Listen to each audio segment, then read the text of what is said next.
Pleasant day to everyone. So in this lecture, we're going to discuss Unit 1 of Module 2 of the subject CE 4 to 11. In this lecture, we're going to discuss the fundamentals of traffic flow.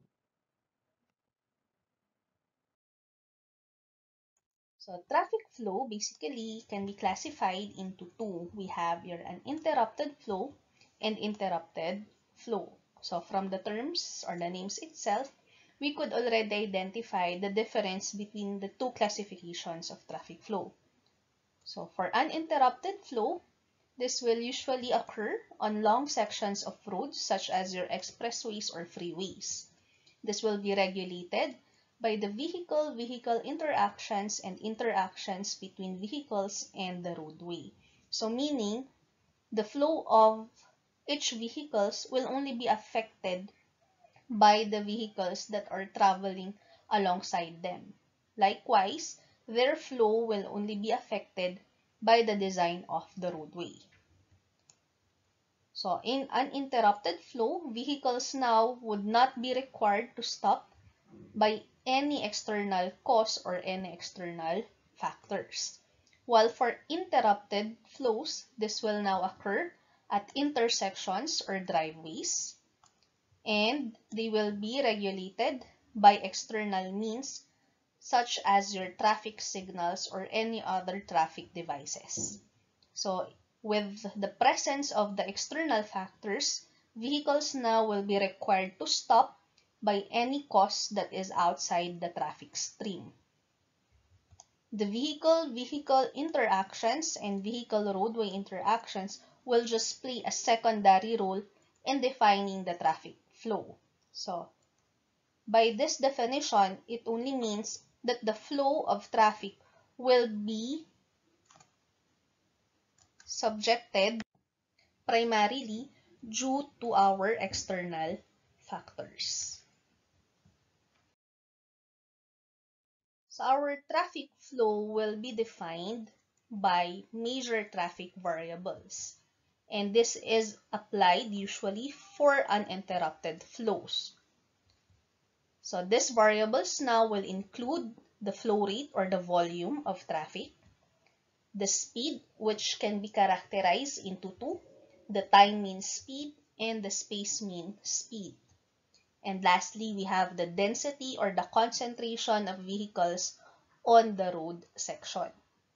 So aside from these three major variables, we also have other variables that could define the traffic flow of a road section. So this will now include the time headway, the spacing, and the time occupancy. So the first variable that we consider for traffic flow is what we call the flow rate or the volume, which is denoted by small q. So the flow rate is simply defined as the number of vehicles that would pass a point during a specified period of time.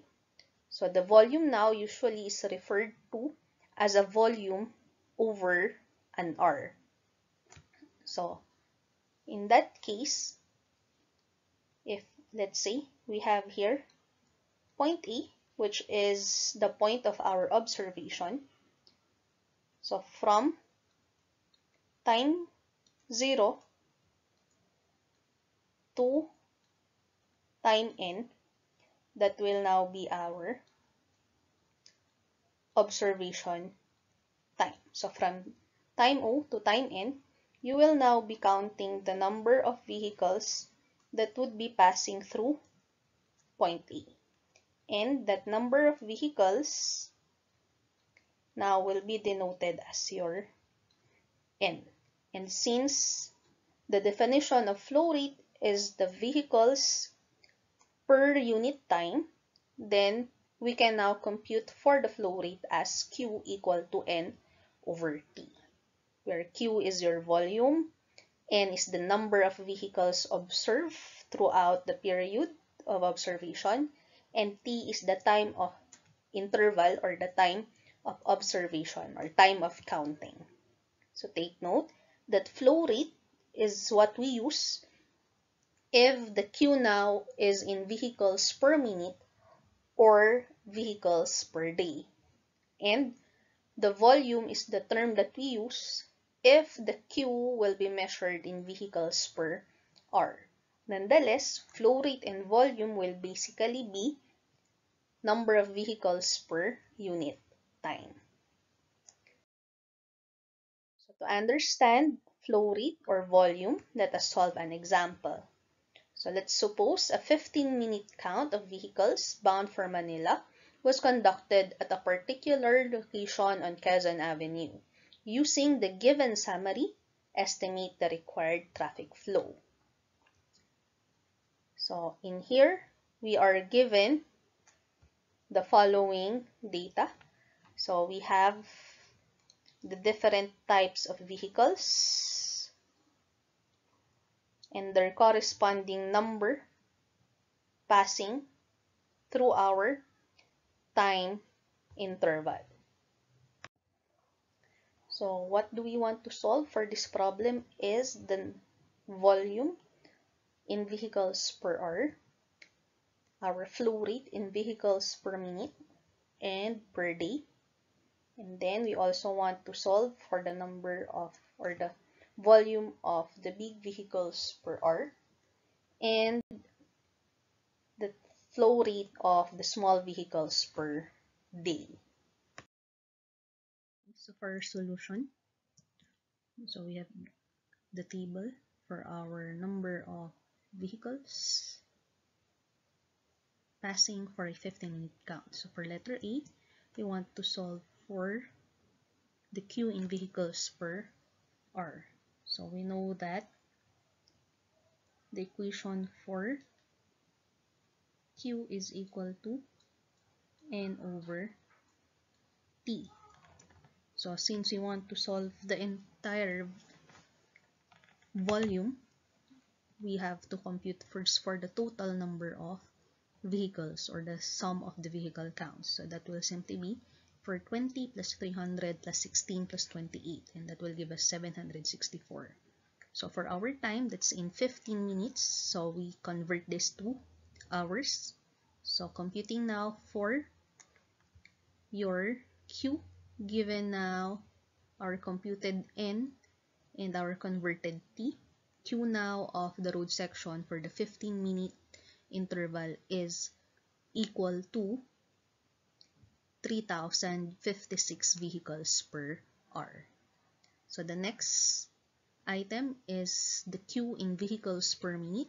So since we have already computed for our volume in vehicles per hour, this is simply just a conversion of our value. So that's 764 divided by 15. That will now be 50.933 VPM, or that stands for vehicles per minute. Then next, we have our flow rate in vehicles per day. So from the computed Q in vehicles per hour, just multiply this to 24. We now arrive at 73,344 vehicles per day. So it means for the whole day, 24 hours, 12 midnight to the next midnight of the next day is 73,000. More than 73,000 yung dumadaan dun sa ating road section.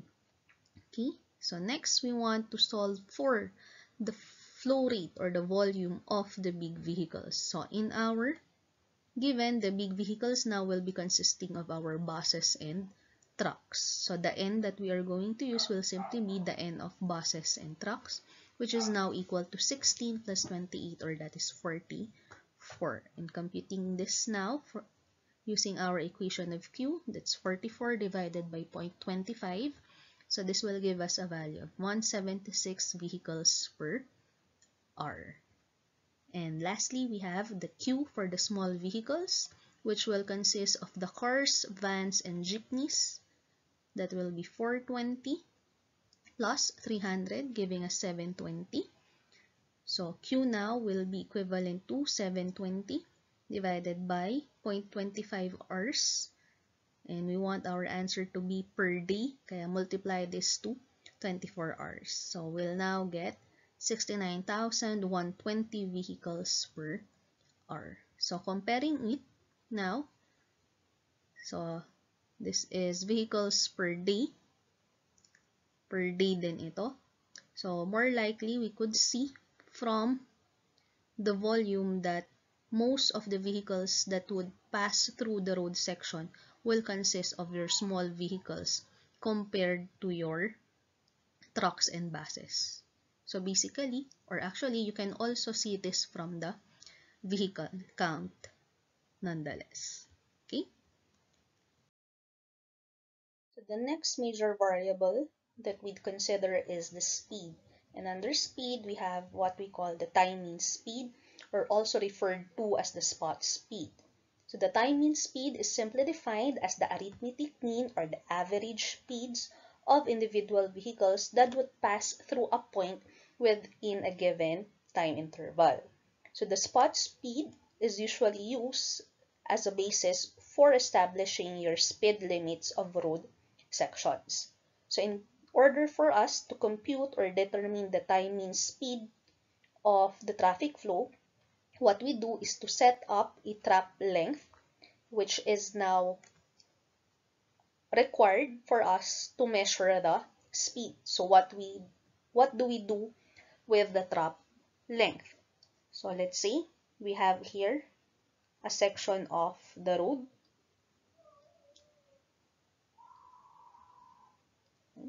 So we just simply get a length of the road. So this one now will be what we call your trap length. So we note this one as your point A, and this one is point B.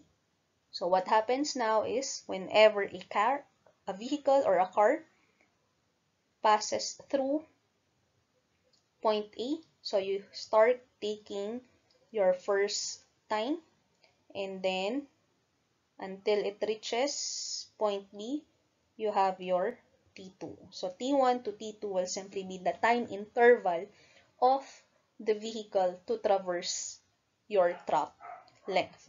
So given now the trap length and the time interval, then we could now apply our equation of motion from physics for our individual speed, which is now equal to u sub I equal to delta x divided by ti times 3.6.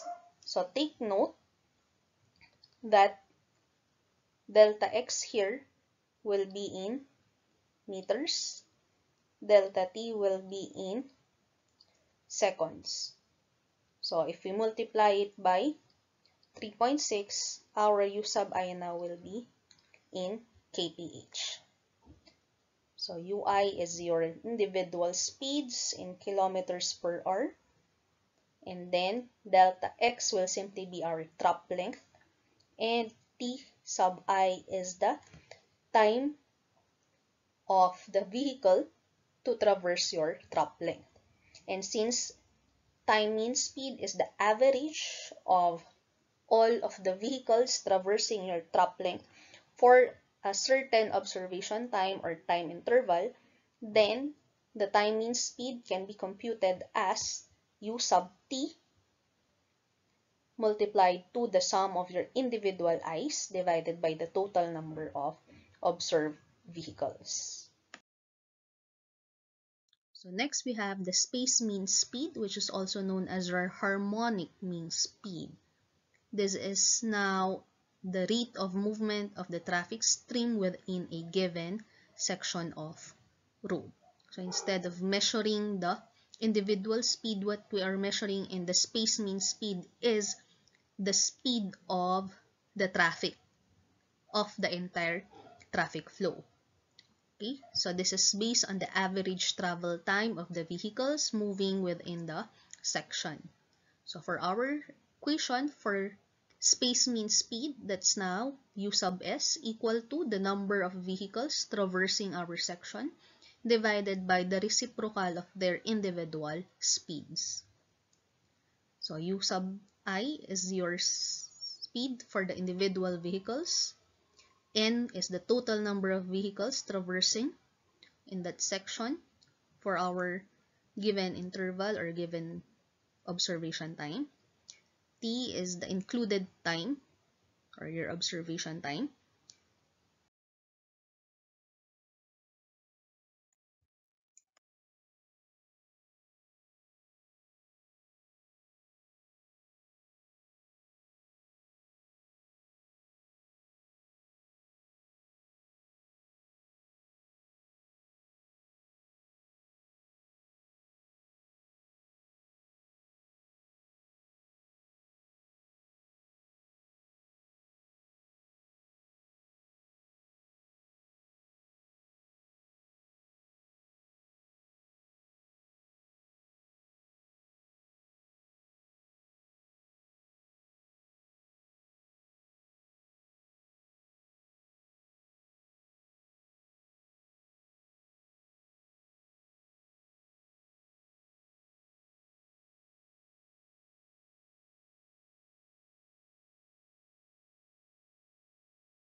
So the next variable or major variable for traffic flow is what we call the density, which is simply defined as the number of vehicles present at a given length of a road or a road section at a specific or instant time.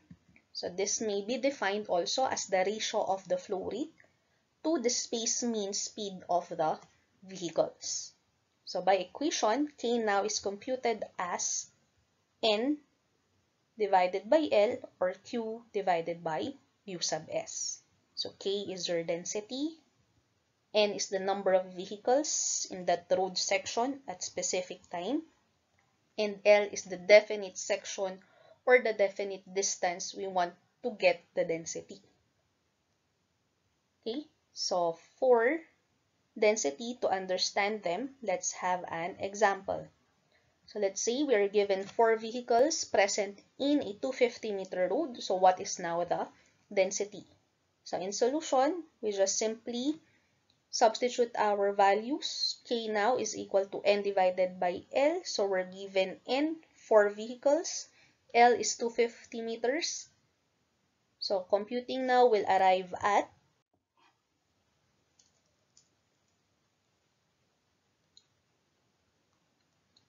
0.16. That's vehicles per meter. So we just multiplied this to 1,000 in order to get vehicles per kilometers. So since we have discussed already the three major traffic variables for traffic flow, which is our volume, speed, and density. So if those three are insufficient or not enough to define the traffic flow of a road section, we may now use other variables to define the traffic flow in addition to the first three that we have just discussed. So the first one is what we call your time headway, which is simply defined as the time interval between two consecutive vehicles passing a specific point. And for the time headway, its unit now will be in terms of time per vehicle. So for our observation, for all of the vehicles, the average headway, or h sub t, can now be computed by the equation: the sum of the individual headways is divided by the number of vehicles observed minus 1. So take note, hi here is your time headway between the two consecutive vehicles observed. H sub t is the average headway or your total headway. So to understand time headway, so let's say we have here our station, or let's say the station is the front of your house. So you want to identify what is the time interval of the different vehicles that would pass in front of the house. So let's say we have the first car, or you started your observation, let's say at 7 o'clock. So this is the time of the blue car.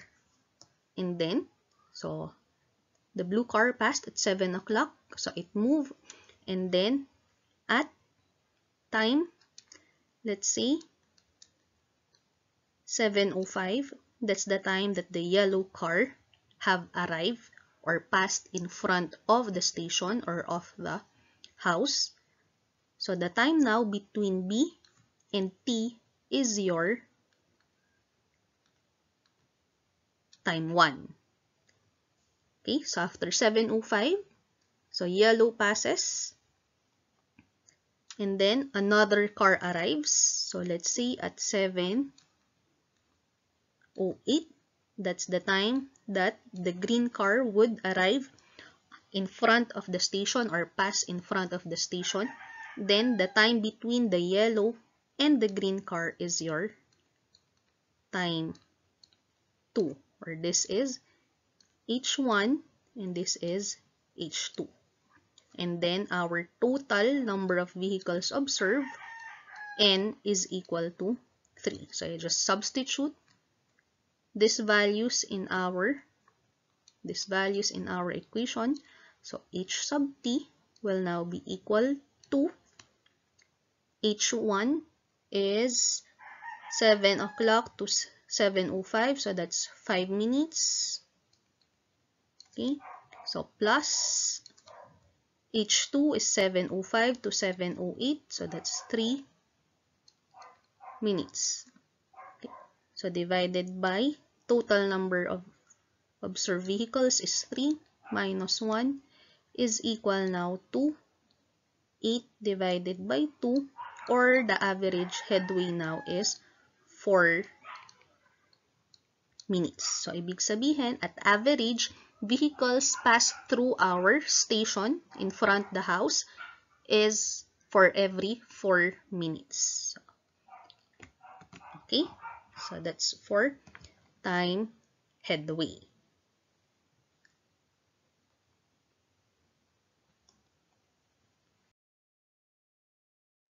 So still under time headway, so what we have given an example in the previous slide is just a very short observation. So when we have longer observation time, what happens now is that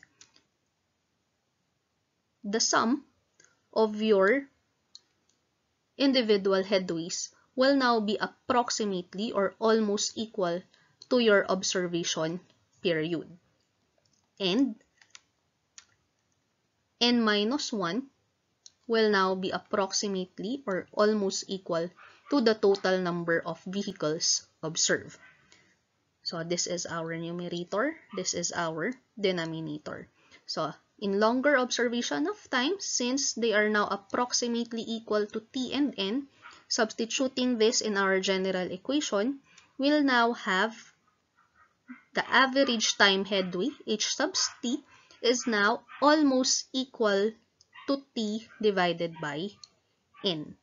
So if we are going to observe, t over n now can be related to the flow rate, since the flow rate now is equivalent to n divided by t. So, reciprocal lang sila.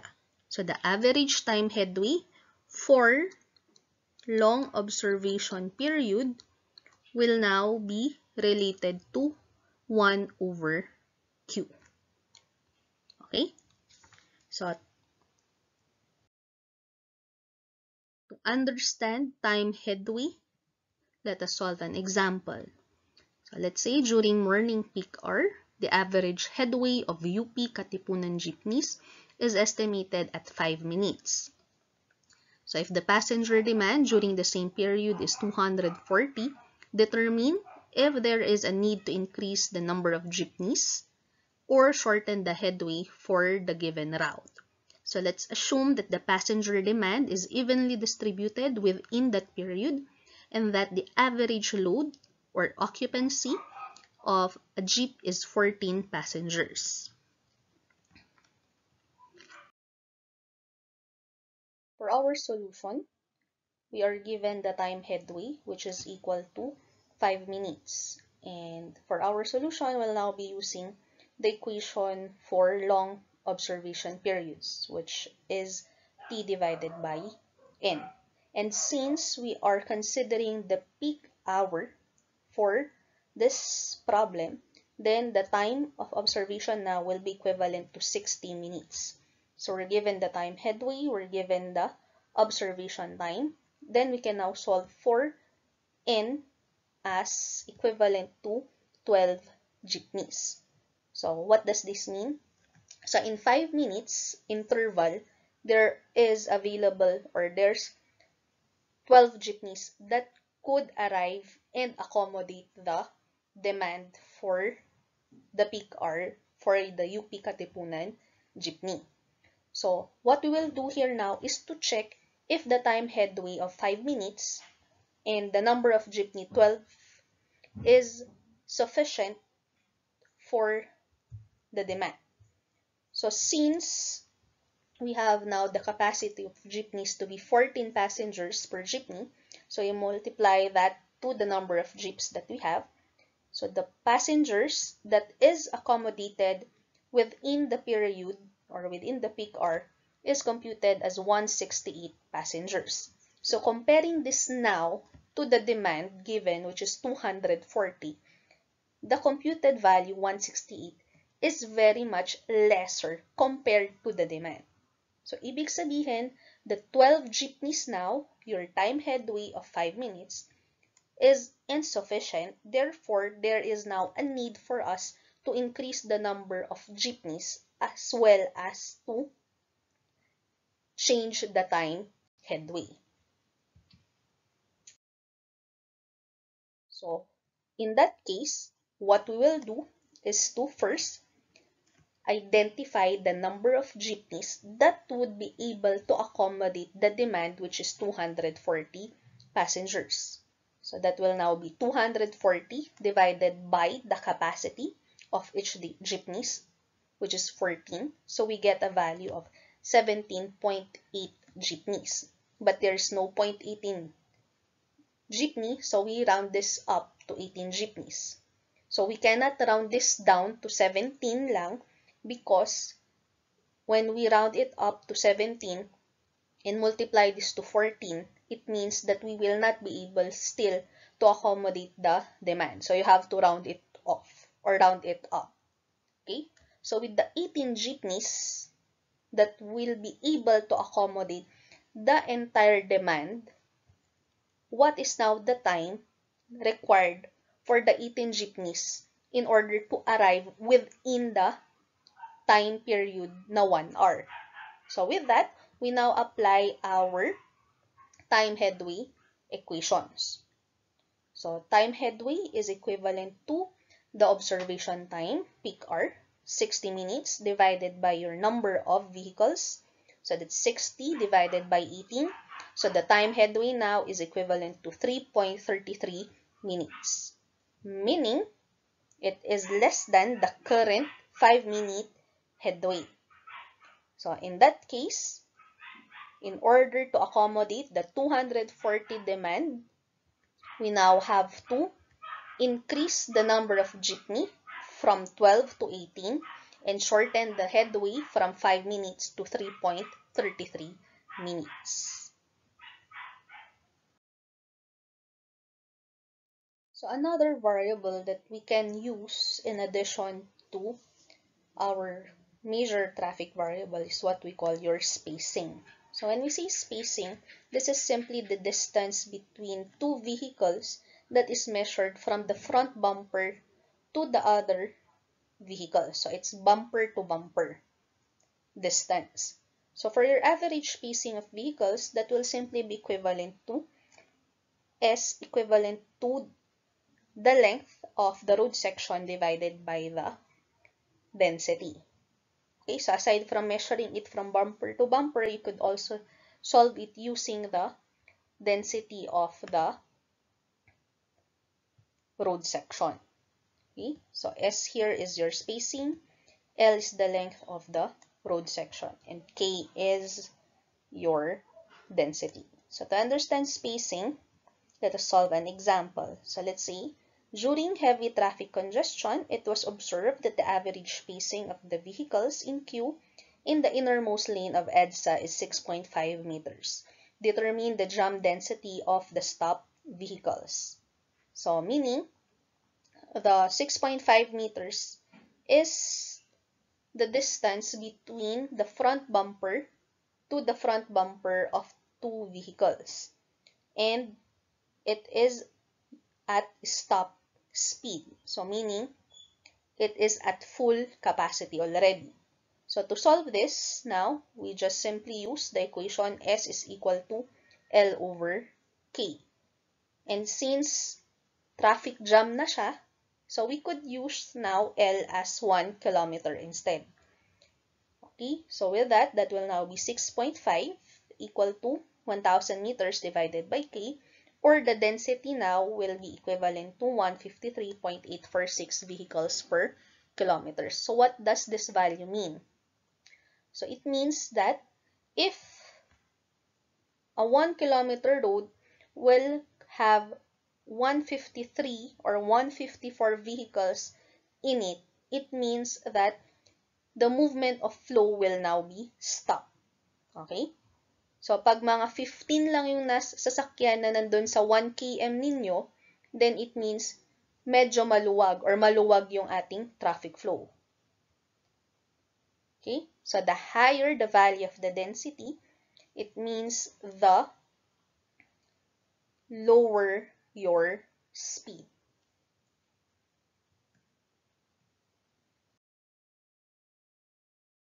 So, the last variable that we use for the definition of traffic flow is our time occupancy, which is simply the total time wherein a space is occupied by a vehicle, and that is to be divided by the total time of observation. So the time occupancy is usually used at intersections, traffic signals, also at freeways and expressways.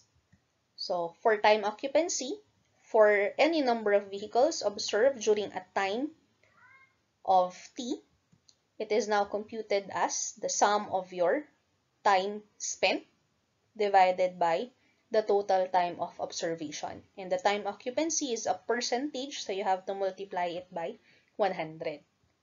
So Ti there is equal to the time occupied by the individual vehicles, or we also call this as the detection time for traffic signal design, and T is the total observed time. So to understand time occupancy, let us solve an example.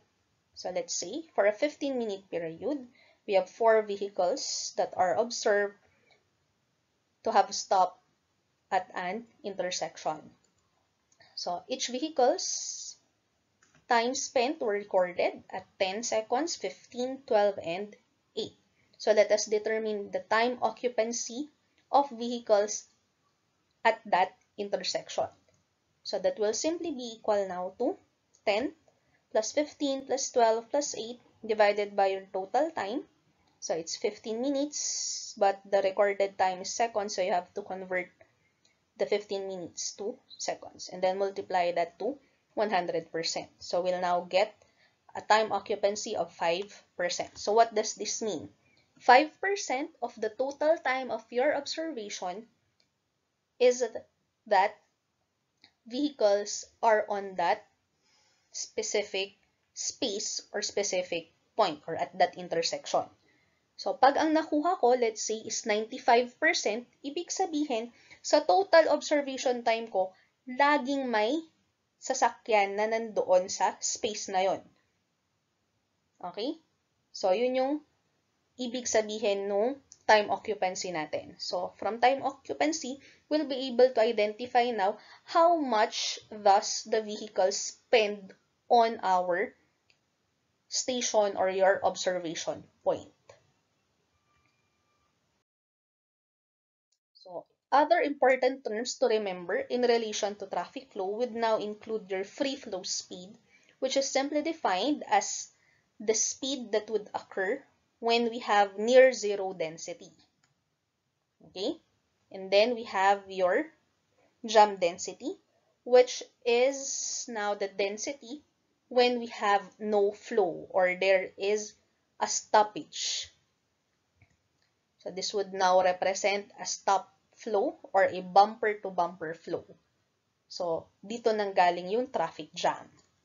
And then we have what we call your optimum density or also called as the critical density, which is simply the density of the road section when it is flowing at capacity or maximum volume. And then we have the gap, which is simply the time between two consecutive or successive vehicles, which is measured in seconds. And we have clearance, which is the clear distance between two successive vehicles, which is now measured in feet or meters. So, clear distance, ibig lang niyang sabihin, this is different to your spacing, as for spacing,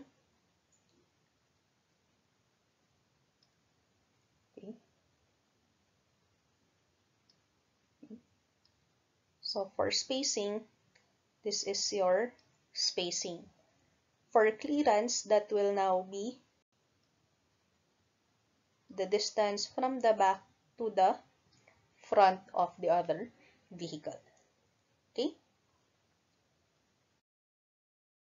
So that's for the first part of Module 1 or Module 2, Unit 1, Traffic Flow Fundamentals. So, thank you for listening. We'll have another lecture for the part 2 of Traffic Flow.